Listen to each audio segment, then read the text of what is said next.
বরিশালের গৌরনদী উপজেলায় পাক ভারত কেন্দ্রীয় সরকারের সাবেক আইন ও শ্রমমন্ত্রী মহাপ্রাণ যোগেন্দ্রনাথ মণ্ডলের ১২৩তম জন্মজয়ন্তী উপলক্ষে আলোচনা সভা অনুষ্ঠিত হয়েছে।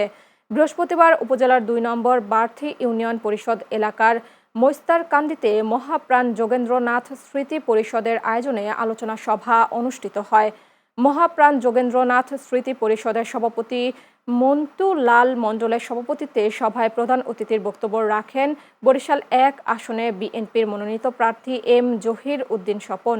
এ সময় উপস্থিত ছিলেন বরিশাল ১ আসনের প্রার্থী নির্বাচন কমিটির সমন্বয়ক আবুল হোসেন মিয়া, বরিশাল জেলা উত্তর বিএনপির নেতা রফিকুল ইসলাম কাজল ও উপজেলা বিএনপির সিনিয়র যুগ্ম আহ্বায়ক বদিউজ্জামান মিন্টু সহ অন্যান্যরা।